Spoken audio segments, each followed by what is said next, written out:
Morning to our audience in the United States and good afternoon to those in Europe. Thank you for joining us for today's discussion on Can Europe Meet the Geopolitical Moment? My name is Jörn Fleck. I'm the Senior Director of the Atlantic Council's Europe Center, and I'm delighted to moderate this final Europe Center event for 2025, which Director of the Atlantic Council's Europe Center.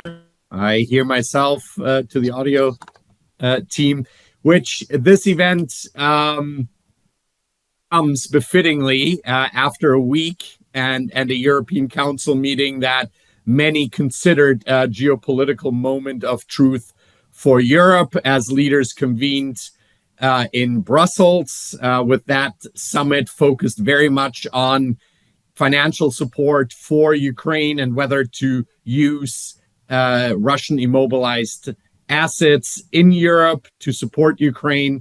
The big takeaway, of course, from that summit is that 24 member states agreed to jointly raise 90 billion euros to keep Ukraine in the fight for at least 2 years, but not by using the Russia's immobilized assets.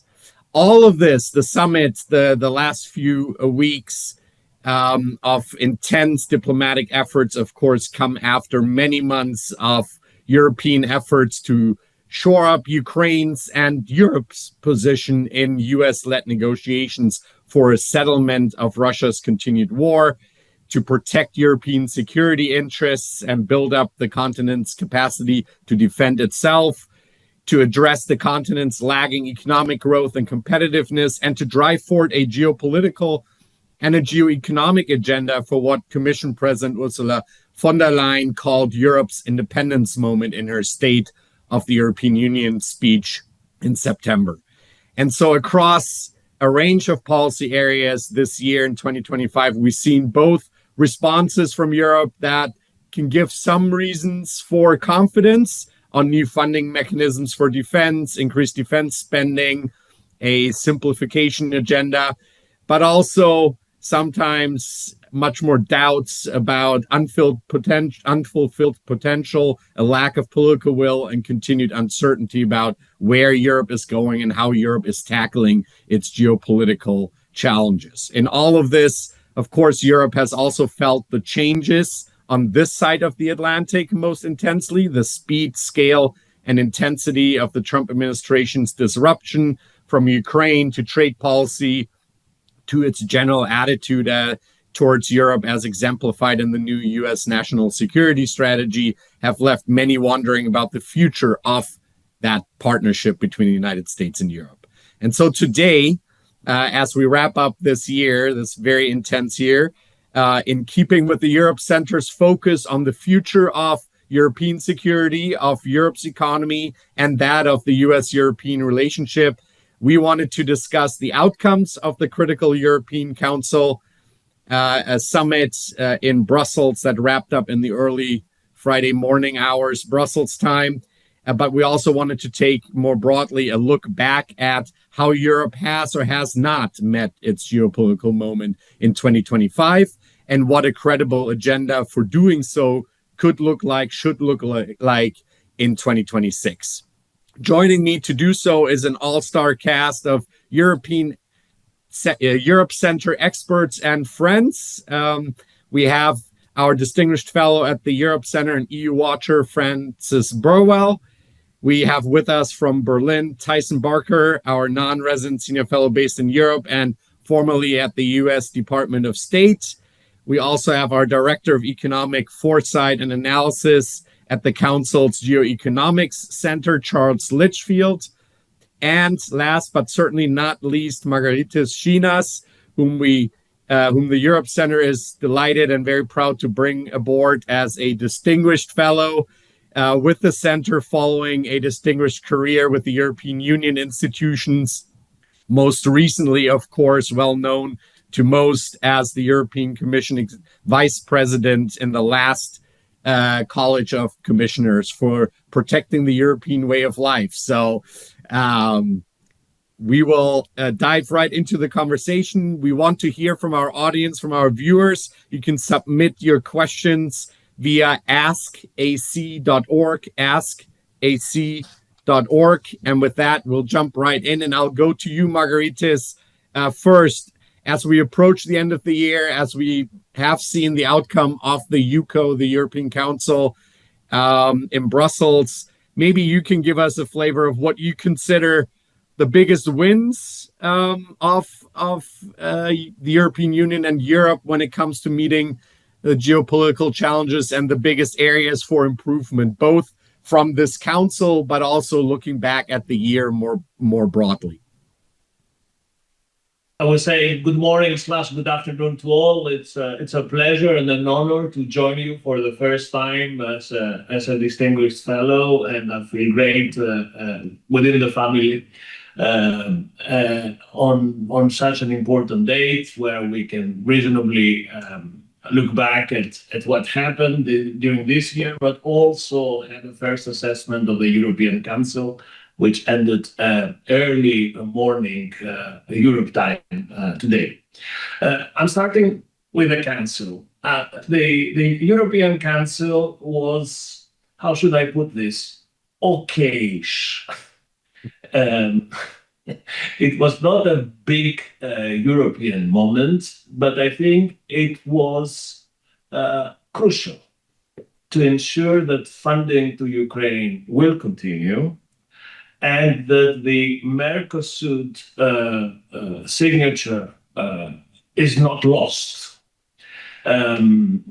This is the okay-ish part. The difficulty, I think, with this summit was that, as very often is the case, the European Union raised expectations about the question of frozen assets. There was lots of expectations around using this facility at a moment where the parameters of a deal around frozen assets were not there. So clearly, whilst funding for Ukraine is now assured through this bond loan facility, many people still have a sour taste in their mouth that this question of frozen assets was a failure.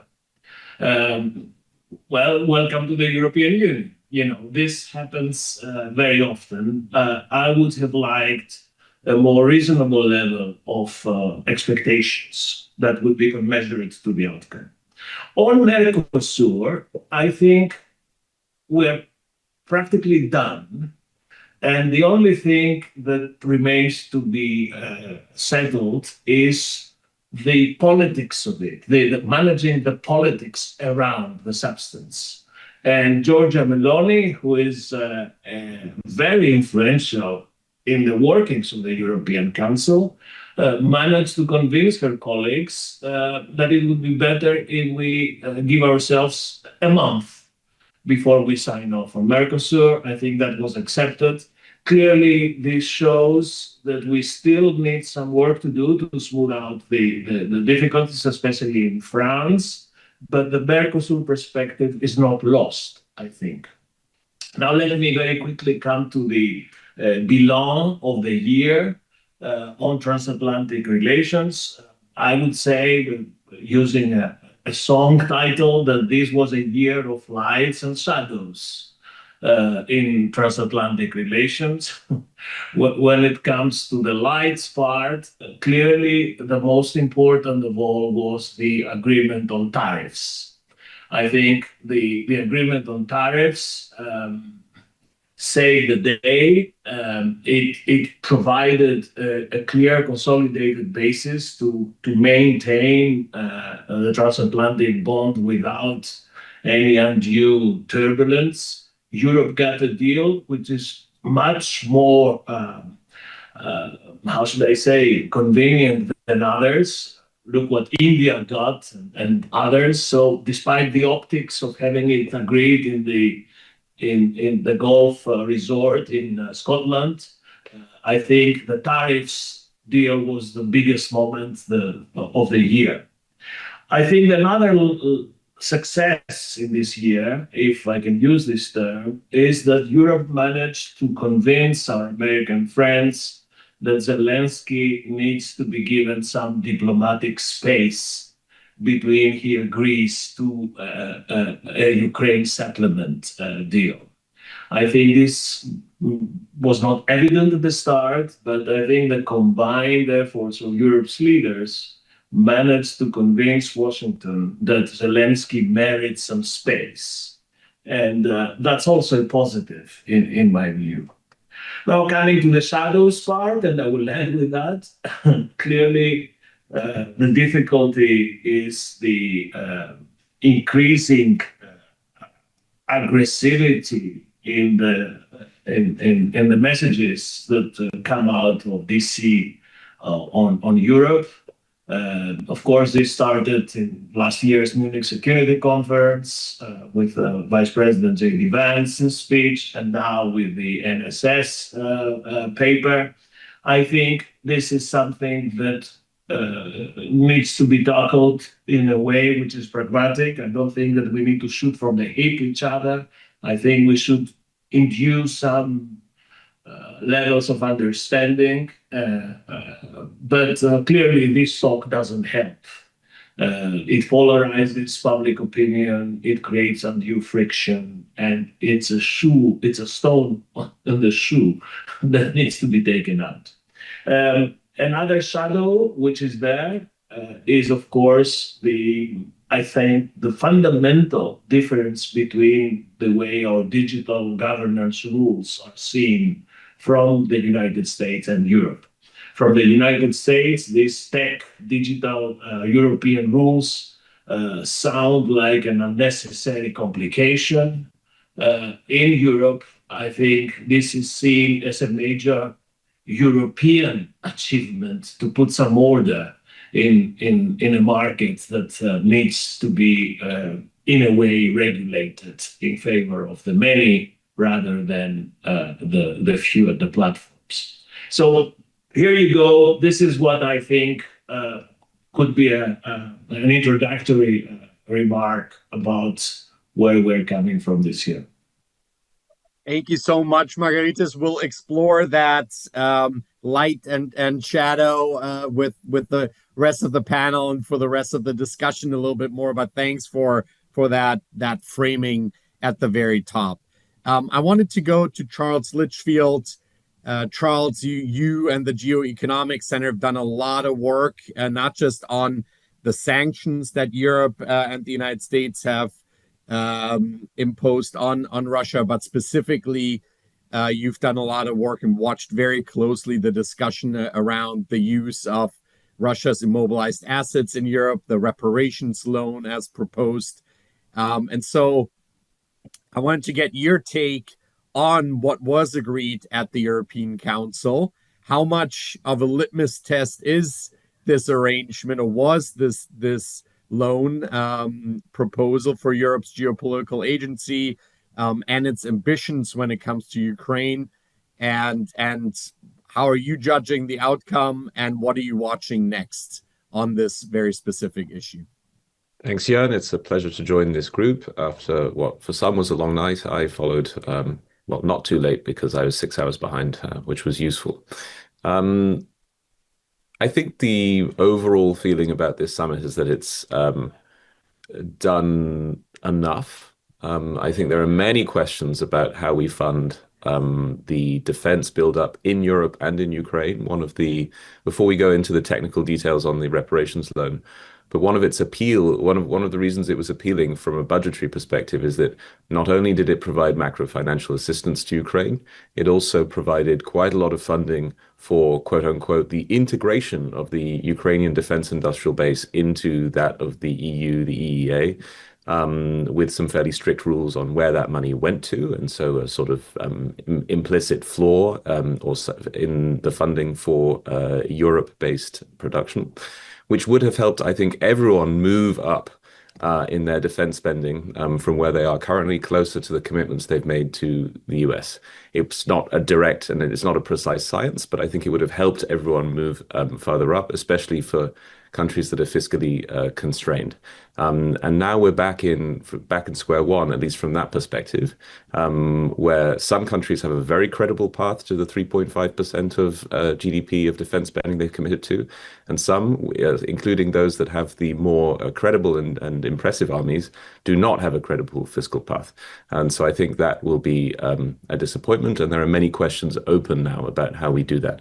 And also for the purchase of weapons for Ukraine, some of which would have come from the US. What budgets are going to pay for this now that the arms portion of the reparations loan offer has not been passed? One of the reasons I think why we have to keep watching this debate. And now onto the technical part of the question. Why wasn't it agreed? Some people will know that there's been an active debate, even at the Atlantic Council, on the rights and wrongs of immobilizing, then maybe of seizing, or of doing something slightly in between. We at the Geoeconomic Center have been a little bit skeptical of outright seizure, although sometimes it's been presented, including by some US administrations, as something very easy. I think what's happened proves to you that even things that fall short of that are very complicated. Belgium's reservations, I think, sometimes were a little bit political, a little bit politicized, and have something to do with domestic politics, but nor are they groundless or stupid or clear proof that the Belgian Prime Minister is a Russian asset, as some media outlets suggested. In a way, I think that actually made a deal more complicated. This made Belgium that bit more plucky and that bit more prouder of its Prime Minister standing up for Belgium's interest, whether or not you agree with the diagnosis.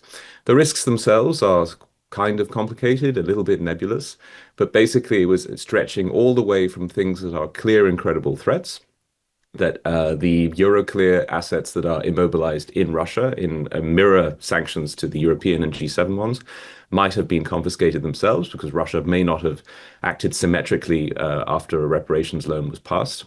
That could have happened, and I think Belgium was right to ask for a few more assurances there.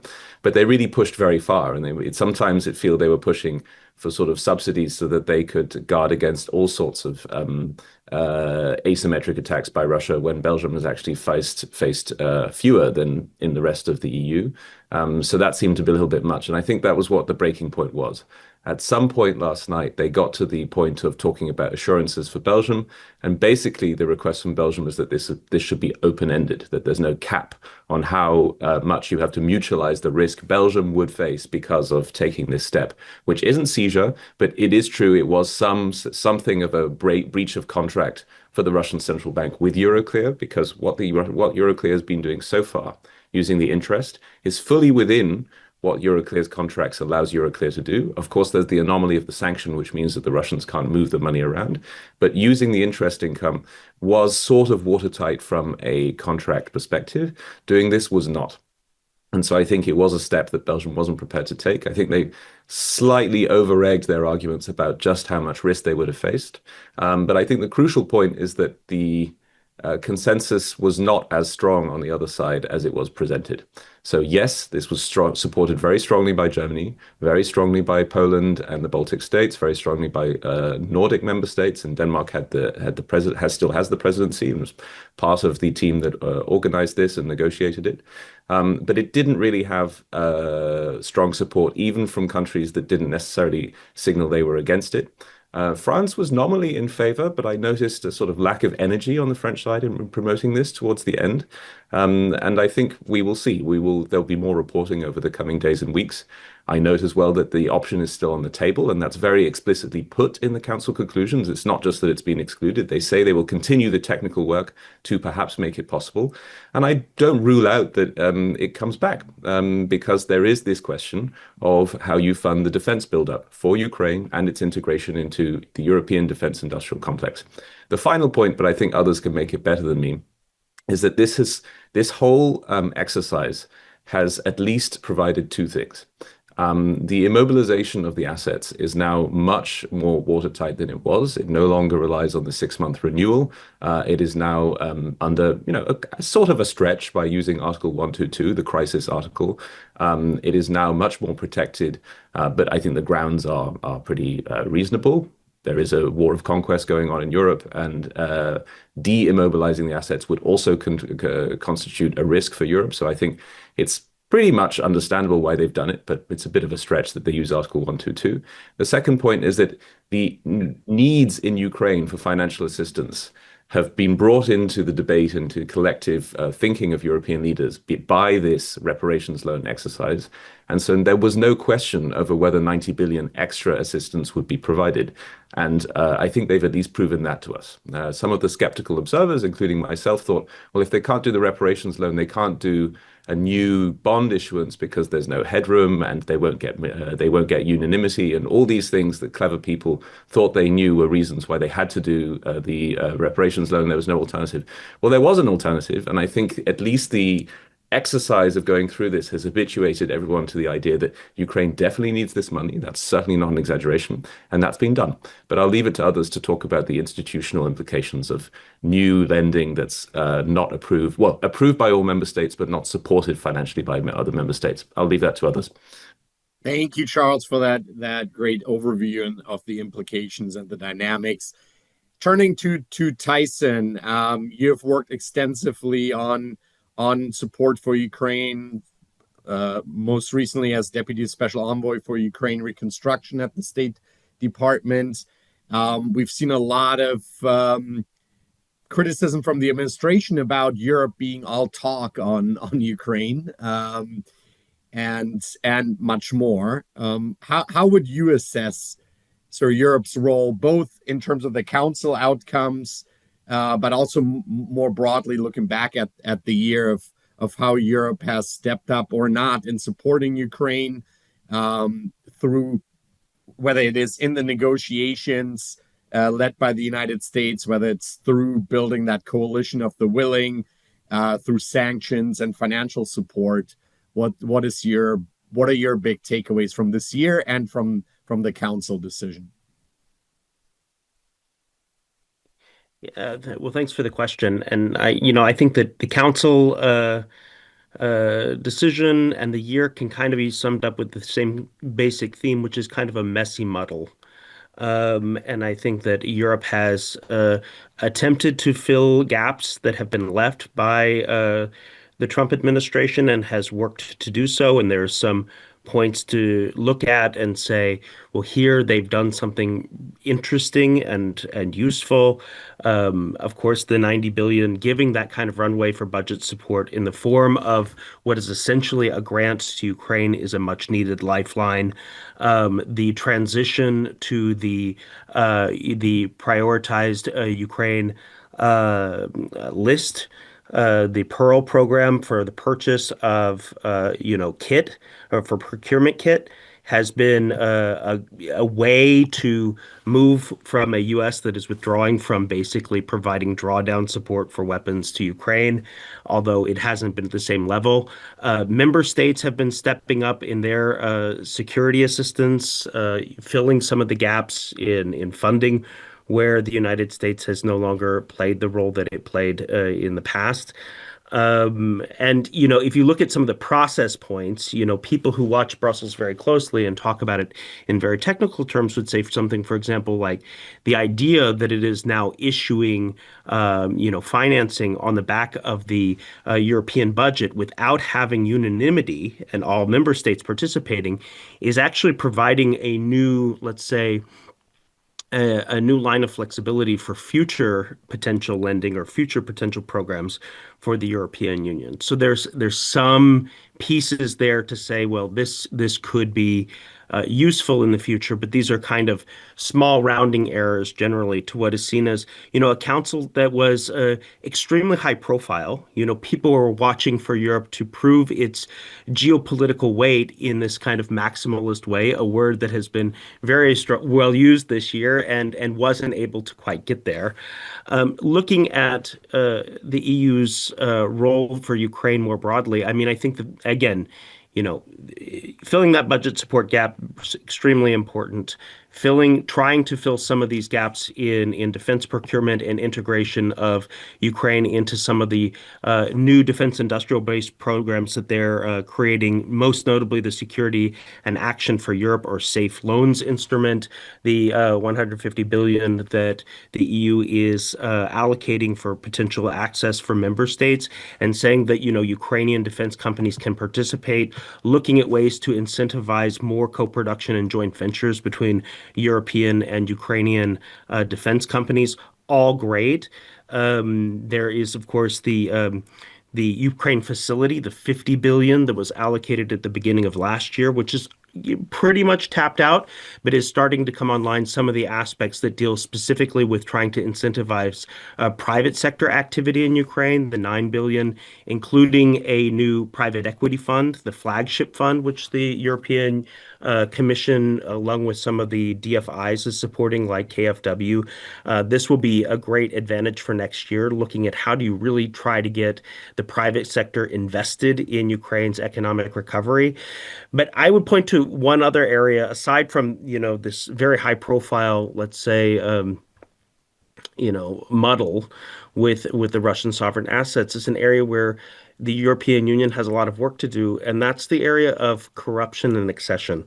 This past year has been a year of some pretty noticeable democratic backsliding on rule of law in Ukraine, and that has been highlighted before the Ukraine Recovery Conference in Italy in the summer, where right after that, the government in Kyiv tried to ram through a law that would have basically neutered the country's independent anti-corruption agencies. It led to massive protests, but the fact that the European Union wasn't vigilant in advance of that happening is worrying. And what we're seeing as a result of that is now because that law was rolled back, those independent investigative bodies are starting to come out with cases, which are leading to some pretty high profile and embarrassing resignations from the government in Ukraine, and leading citizens and European taxpayers to say, is Ukraine setting itself on the path to Europe that it's promised? And I think there needs to be much more of a linkage between something like the loan that's going to be coming out, the 90 billion, and potential areas of conditionality for that money to be allocated, because Ukraine has to live into that vision of Europe that it espouses rhetorically. I will say on the accession part, it was stuck for most of this year. The European Union, the Commission, wasn't able to open the clusters because of Hungary, but they have found some pragmatic workarounds just very recently to say, we can start to get these clusters, these chapters, accession chapters, turnkey ready, so that all the work is already done on the ground, and all that needs to do is have the unanimity of approval to open and close the chapter basically at the same time. This is something that happened very recently, so that's a good sign.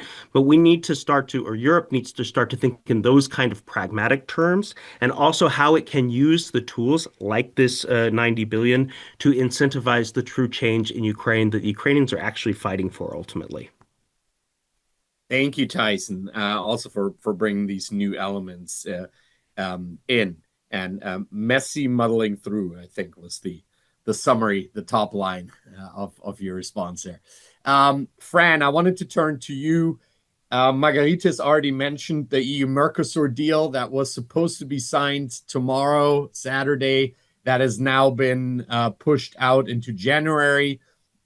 I want to use that as a pivot to sort of the EU's trade, diversification, and economic security agenda, because that's such a, it's at the heart of the EU's competencies and authorities.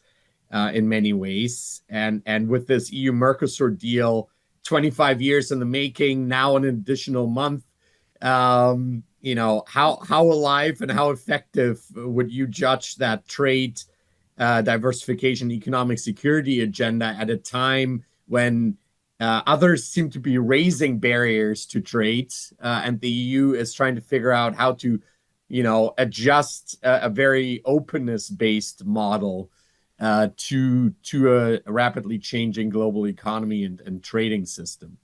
Give us your highlights from 2025 and what to make of this delay in EU-Mercosur.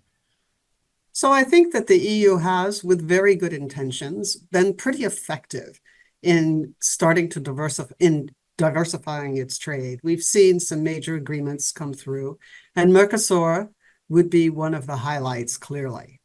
Mercosur was not technically part of the council until the UCO until the very end there. It had been considered by the EU ambassadors, and things were moving, but not moving quite as fast as some would have wanted. In the end, the objections of Macron, Meloni, and some others made it impossible for von der Leyen to fly to Brazil as planned tomorrow, Saturday, and to sign it.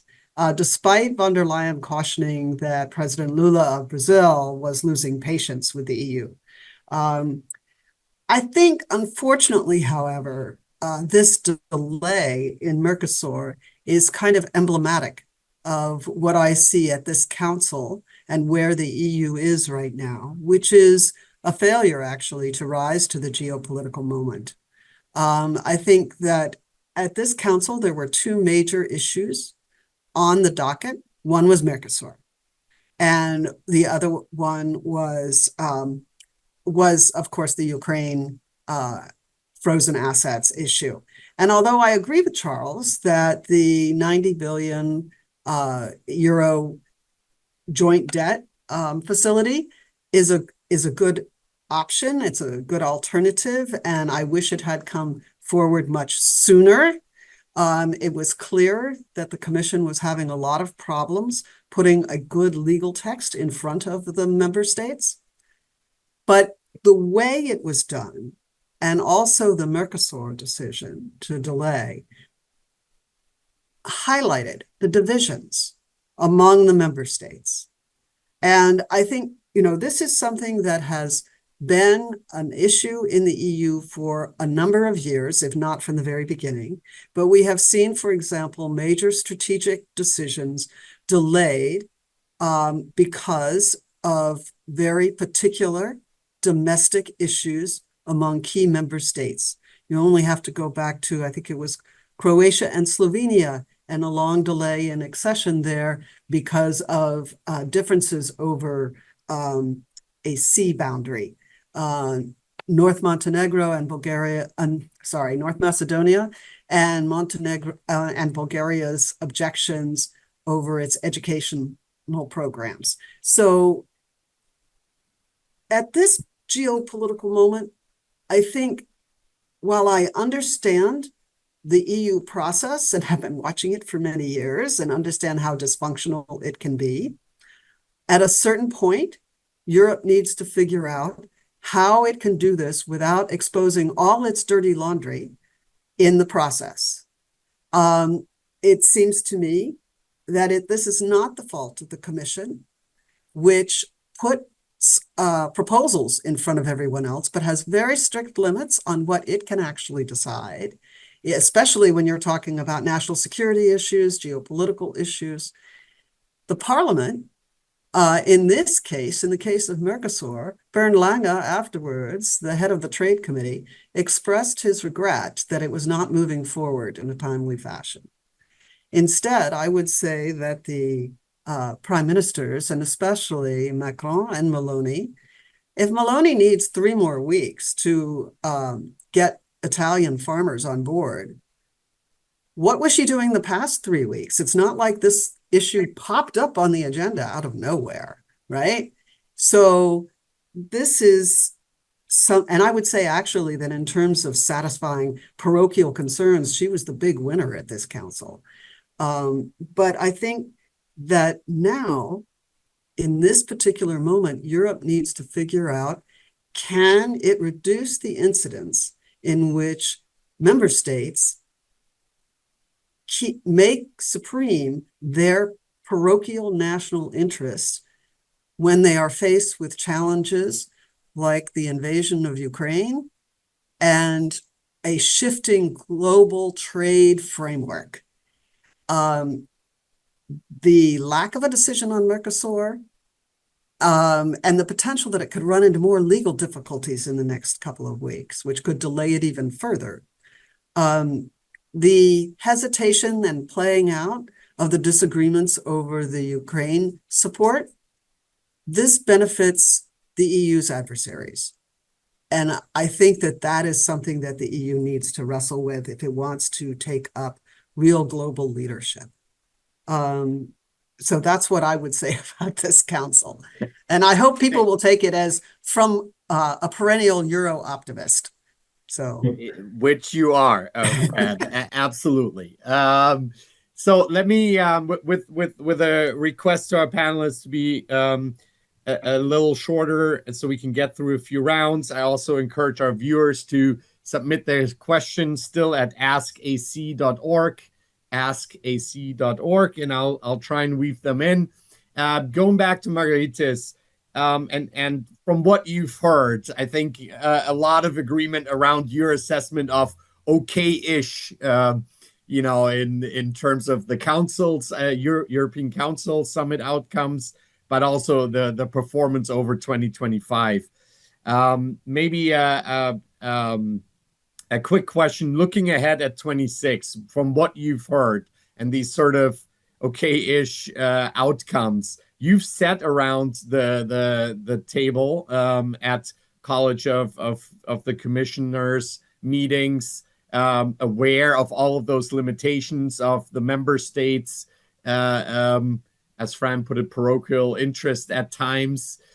For 2026, in very sort of practical terms, I would love to hear your sense of where you would prioritize changing things and really doubling down on leveraging Europe's geopolitical weight, its economic weight, in order to improve its geopolitical position in a rapidly changing world. And I've heard you talk before about sort of using much more conditionalities to achieve European ends. Tyson brought this up with regard to Ukraine specifically. Any thoughts on how Europe, as a big spender around the world, can better leverage its weight? Those who know me know that I'm an incurable optimist. I have always resisted the intellectual appeal of pessimism. Sometimes in Brussels, if one is pessimistic and gets more invitations for interviews and cocktails, and I have always resisted this temptation, even when my country was belly up, about to be kicked out of the Eurozone and Schengen. I was a believer that Europe will save Greece as it happened. So looking ahead now in the year to come, I have some grounds for optimism as well. This will be an important year. I see four issues that I think would be crucial.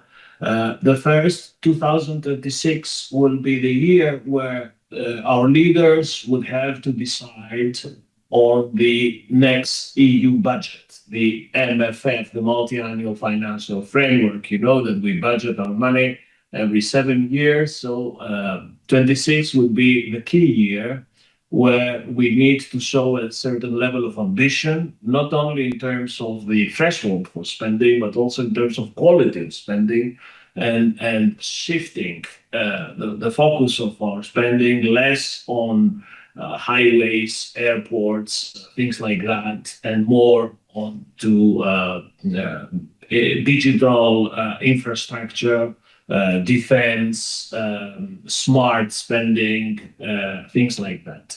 That's one. The second, of course, would be defense. No one will take the EU seriously unless we're able to show the world that we mean business when it comes to defense. No more declarations of intent, no more, we shall, no more declaratory politics, but just show the world what we can do on defense. And this would not be spraying money to the defense industries and asking them to do a bit more of what they are already doing, but being able to catalyze European defense deliverables. That would be important to create added value, to introduce some technology into defense spending, and show our people that we can make a difference by not just simply buying what is on offer, but creating what can be a European defense outcome. That can be this anti-drone wall, could be the Euro corvettes, that we need some concrete deliverables that would show that we can collectively defend ourselves against what seems to be collective threats against all of us. The third thing is trade.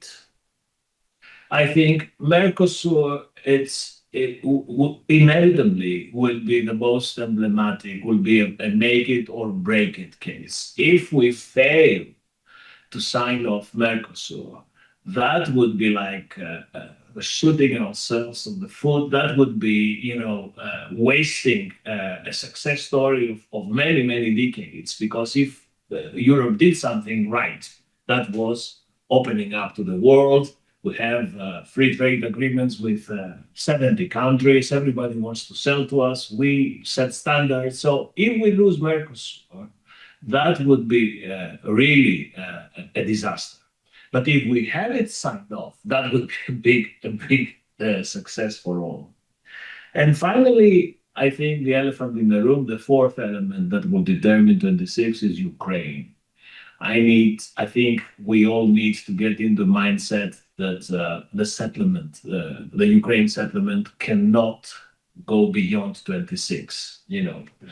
26, it's crunch year. And then again, funding is important. The 90 billion is important. But let me remind our viewers that the European Union has been paying 2 billion euros per month to Ukraine since the start of the invasion. So in a way, Ukraine keeps fighting because Europe keeps paying.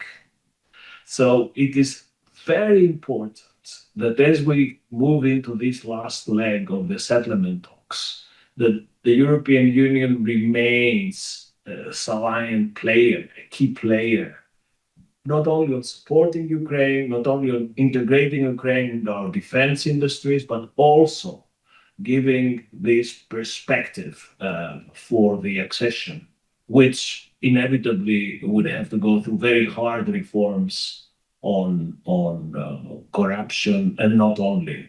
It will have to be a complete new Ukraine, reform Ukraine, that would only be able to qualify for membership unless it changes profoundly. That's what I see for 26.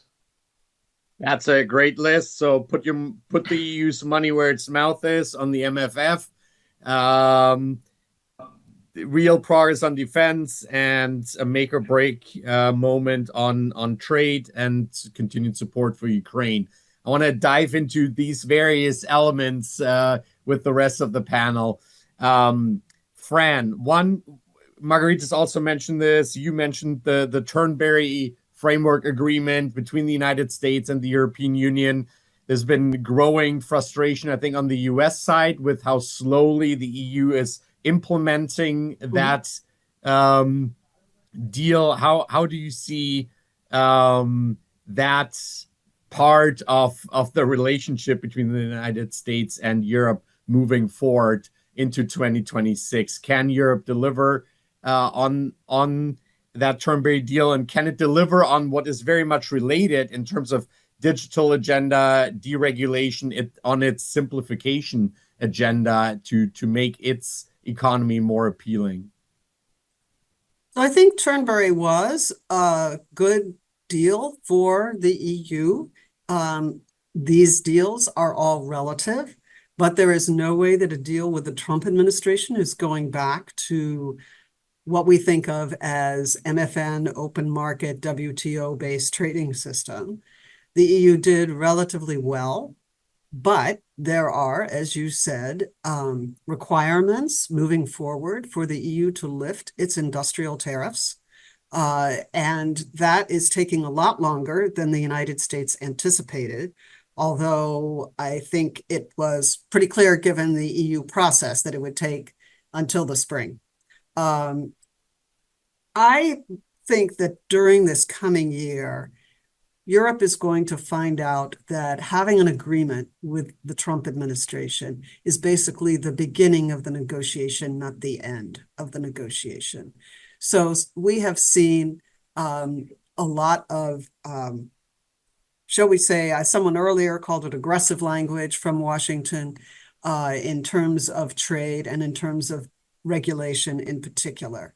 Sometimes the White House seems to be more concerned about regulation than a lot of the American companies are, but there are, of course, a wide array of U.S. companies and how they are thinking about regulation, from corporate sustainability due diligence directive to Digital Services Act, Digital Markets Act, et cetera, on the digital side. We have still a possibility of a 301 investigation on digital services, probably focused on both the DSA and possibly also the DMA, as highlighted by or forecast by USTR Greer in his post on X the other day. And this would potentially penalize European companies who are operating in the United States. It's the way he laid it out in his post. If a 301 is launched, we will have a lengthy period during which the investigation goes on, and that will provide additional leverage negotiation for the United States. I noted that in the conclusions this week, they made a specific reference on digital policy. The UCO said that they highlight the legal responsibility of the platforms in fighting dissemination of disinformation and illegal content, and reaffirm the EU's regulatory autonomy in the digital sphere. And I think that's a direct response to what they've been hearing from Washington. I think this is something that the EU is going to have to deal with, is the shift in attitude from the Biden administration to the Trump administration, not only in terms of regulatory policy and aiming at the EU's digital policy, but the overall climate between the two, and particularly allegations of civilizational erasure and censorship of free speech that appeared in the national security strategy. I don't believe everyone in the Trump administration believes in those things or holds them to be priorities, but there is an important element in the Trump administration that does. And so it will resurface. It'd be very interesting to see who goes to Munich this year and what they say. And I think, again, this is a period of geopolitical transition for the EU. At the beginning of 2025, things were kind of okay. Everything was in the normal framework that it had been. It has shifted radically because largely of the relationship with the United States and the shifts in that. And I think that Europe has to figure out how much more it wants to be independent of the United States and stand up to some of the aggression that it's seeing from Washington. The national security strategy was striking in that if you had to identify an adversary, it came across as the EU rather than China, for example. And we've seen this in other statements, such as the Greer interview at the Atlantic Council last week. Which everyone should go and watch. Yes, which everyone, it's on the YouTube channel. But I think this is the moment that the EU has to figure out what other ways does it reach out geopolitically, because it cannot rely on the United States. What happens if there is no ceasefire in Ukraine and the US pulls back more, and how long can Europe sustain that? And I think that's going to be a crucial existential issue for Europe over the next 2 years. Thank you, Fran. I want to go to Charles. I know you have to leave us a little bit early, but Fran built the segue to, we haven't mentioned China yet. Others, other relationships matter too. give us your sense of what role Brussels and the member states' relationship with China has played in this year, in this geopolitical transition period. And I do want to get your maybe just very quick reaction to Margaritas's mentioning of the MFF, the multi-annual financial framework as well. If you can give us a minute on what you're watching there. Okay, a minute on China, a minute on the relevance. MFF. And sorry Yes. for interrupting, sorry for leaving early. This has been a wonderful discussion. So just the one point I'd make on China is that even in countries that have usually been quite skeptical of taking harsh trade measures against China, that debate is shifting. I'm talking about Germany, but other places as well. And this may have something to do with what is diplomatically called macroeconomic imbalances, or simply the fact that Chinese goods are now much cheaper and much more competitive than European goods, including in areas which Europe saw as its sort of edge. That's in green tech, in machine tools, in industrial machinery. And so the debate is shifting quite fast. But can the EU and its processes and way of doing things keep up as fast? I mean, the EV decision that was now taken over a year ago, late 2024, was a very elegant decision in that it did remain WTO compliant because they'd done all these investigations into the specific subsidies that each and every Chinese car brand had received. And so they managed to push this through with some difficulty, with Germany voting against it. But I think overall, EU watchers were pretty satisfied with the process. But they just don't have the manpower to do this for every single sector where there's an onslaught of Chinese goods, including very high-tech, very impressive ones. So what can the EU do from a sort of bureaucratic and organizational perspective to beef up its work on macroeconomic imbalances and Chinese overcapacity? I noticed that there was a diplomatic framing for one of the subjects yesterday discussed at the Council. I loved this name. It was geoeconomics. There was a geoeconomic discussion just before they discussed the Ukraine reparations loan.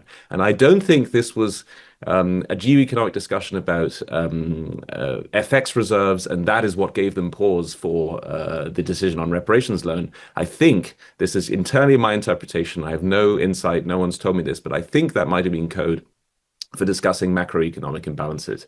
That would be my guess anyway. This is a big item in the French G7 presidency. Funnily enough, it's also a big item for the US G20 presidency next year, although coordinating between the two is a little bit difficult and they have different ways of doing things. So really, I think watch this space. Public opinion has already shifted. And even the opinion, I'd say, of more skeptical member states has shifted. But my question is, can the bureaucracy keep up?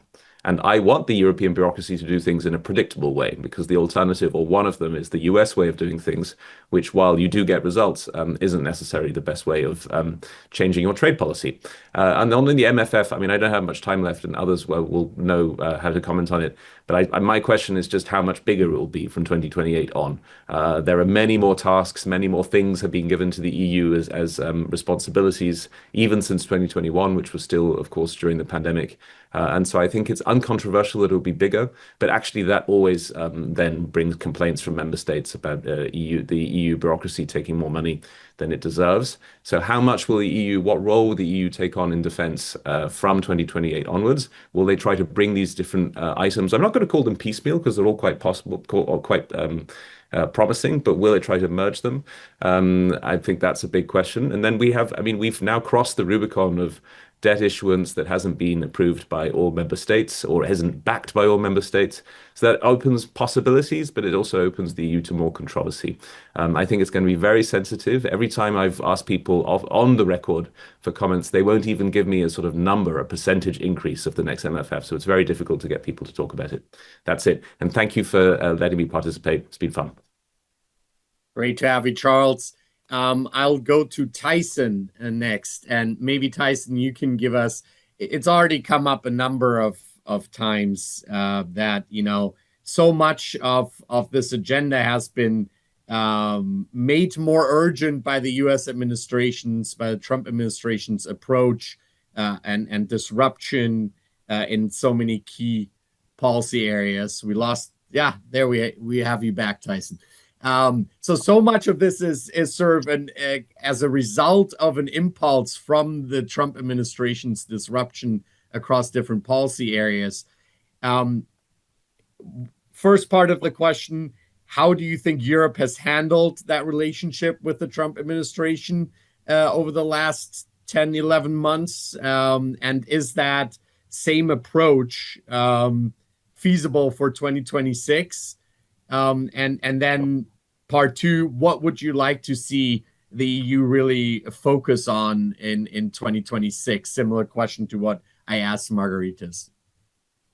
I think that the European Union and its member states have done what they can to respond to an extremely destabilizing and unpredictable environment or relationship with the United States. They worked very hard to come to the Hague consensus around 5% spending.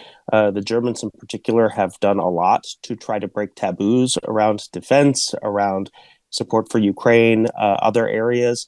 They have personalized their relationship with President Trump in a way that has at times been effective, although also reactive.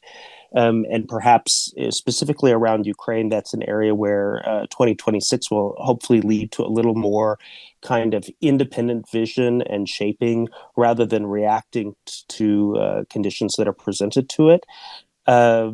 If we look at the negotiations that happened earlier this week in Berlin, for example, I think that we can't really prejudice the outcome, what will happen with the ceasefire and peace negotiations. But what we can say is that they have done some work to try to bring the United States, Europe, and Ukraine better in alignment again. This is about the third time we've had this kind of dynamic emerge, but to try to kind of latch them together and to perhaps get us to a point where we get through the winter without any kind of punctuated equilibrium in Ukraine that really puts the country at a real disservice. So in that, it's, I think, two, let's say, tactical victories.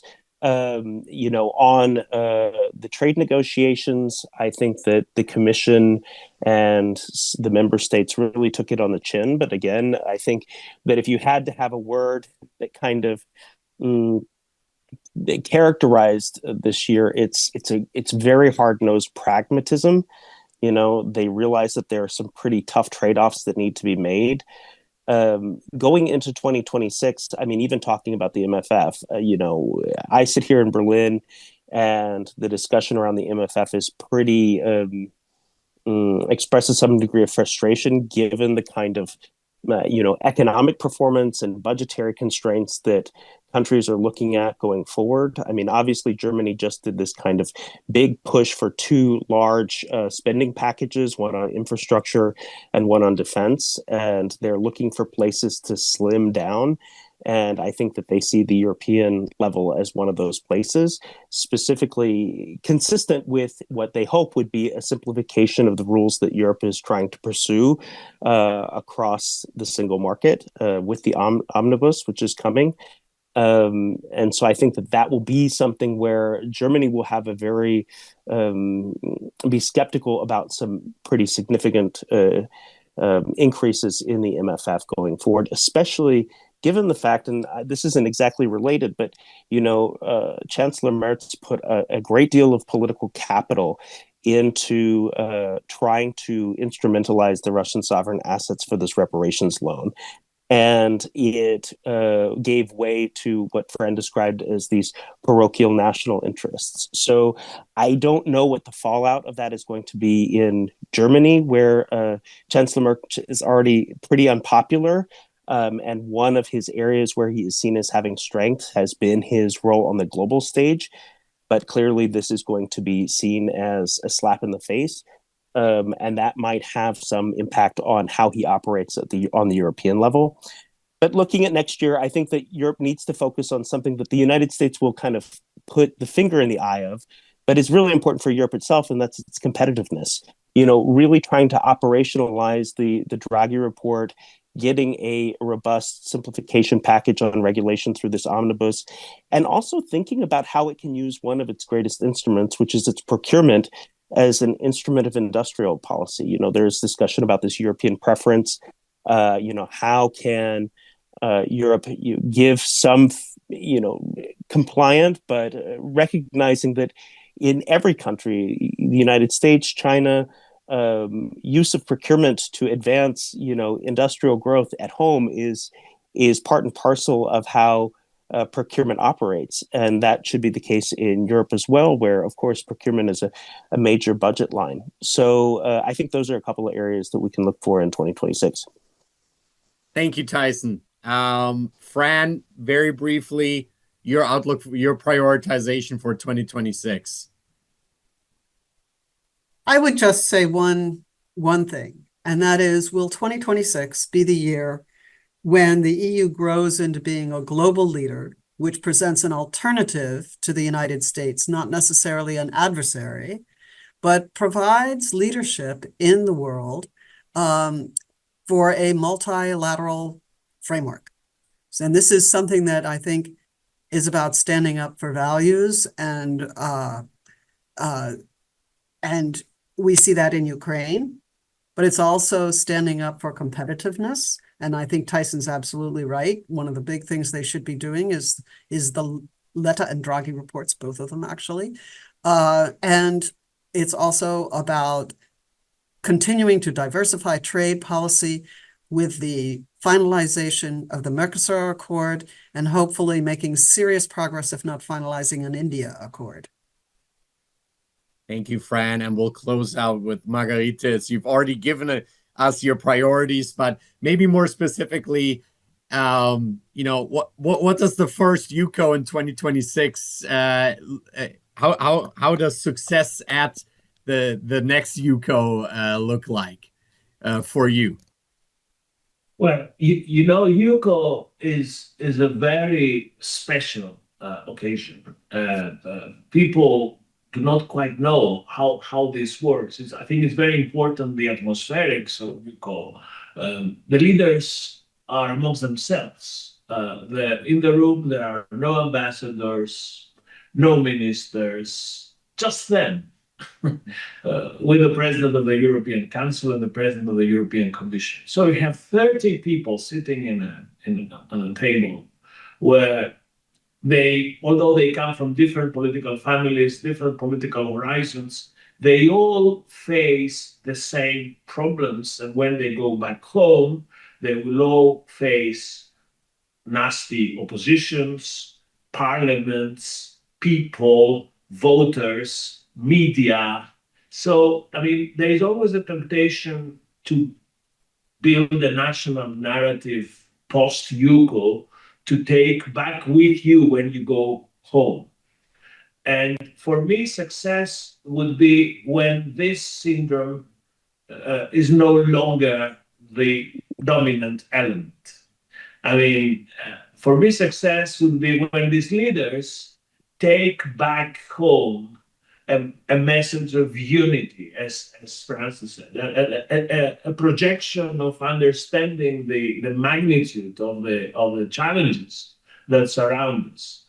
This game of nationalizing success and Europeanizing failure can no longer be the methods for the times that our leaders are called to provide leadership. So this is my take. If I were to ask one thing from the next UCO of 26, is that when it finishes, this communality emerges. Well, thank you, Margaritis. A huge thank you to our panelists. We at the Europe Center certainly join you in that uncurable optimism and for 2026 for Europe's role in the world. It's stepping up geopolitically, and it's also, managing, continuing to adapt its relationship with the United States in positive ways. A huge thank you to our panelists, a huge thank you to our viewers, not just for joining today, but for your engagement and loyalty throughout 2025. We wish everyone here from the Europe Center at the Atlantic Council festive and hopefully relaxing holidays. We will not forget our Ukrainian friends and allies who continue to be under a brutal onslaught from Russia, even during the holidays. And we will keep pushing forward in the new year and look forward to having you, our viewers, our participants, our partners engage in our program as the Europe Center continues to focus on Europe's security, the future of the European economy, and the future of the US-European relationship. With that, thank you very much. Happy holidays, and see you in the new year. Okay.